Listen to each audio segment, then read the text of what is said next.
তো এইটা হচ্ছে একটা পিআর পার্সেল যেটা আমাকে পাঠানো হয়েছে স্টাইলিশ হাট বাজার নামের এই পেজ। তাই ভাবলাম একটা আনবক্সিং ভিডিও করি, বেশ ভালোই। যারা আমার খাওয়ার ভিডিও দেখতে দেখতে বোর হয়ে গেছেন আর আমাকে বলেন আমার চ্যানেলের নাম লাইফ অফ সিয়াম না হয়ে কুকিং উইথ সিয়াম হলে ভালো হতো, তাদের উদ্দেশ্যে আজকের এই ভিডিও। সত্যি কথা বলতে এর ভিতর কি কি আছে আমি নিজেও জানি না, বাট এখন জেনে যাও। তো বিসমিল্লাতেই একটা কাগজ যেখানে অর্ডার ডিটেলস লেখা আছে। এটা আমার কোনো কাজেরই না। তো কাজের জিনিসের মধ্যে ফার্স্টেই পেয়ে গেলাম এই মোবাইল হোল্ডার। এটা আমার বেশ ভালোই কাজে লাগবে, কারণ আমি যখন খাওয়ার শুটগুলো নেই তখন এইভাবে ফোনটা রেখে ভালোই হয়। তো যাই হোক, নেক্সট প্রোডাক্টটা হচ্ছে কিউট এয়ারবাডটা, যেটার ভিতরে জামাও দেওয়া আছে। আর আপনারা অনেকে হয়তো বা জানেন না যে আমি মিউজিক, গজল এগুলো খুব পছন্দ করি, তাই এটাও আমার বেশ কাজে লাগে।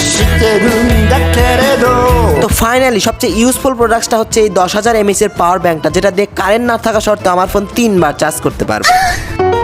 একটা জিনিস দেখে আমি পুরাই অবাক হয়ে গেলাম, যেখানে 1200 টাকার নিচে কোনো পাওয়ার ব্যাংকই পাওয়া যায় না, সেখানে মাত্র 1199 টাকার মধ্যে পেয়ে যাচ্ছেন পাওয়ার ব্যাংক সহ আরো 2টা। তাই যারা এই আকর্ষণীয় কম্বো প্যাকেজটা অর্ডার করতে চান তারা অবশ্যই স্টাইলিশ হাট বাজারের অফিসিয়াল পেজে অথবা আমার স্ক্রিনে দেওয়া হোয়াটসঅ্যাপ নাম্বারে যোগাযোগ করে অর্ডার করতে পারে।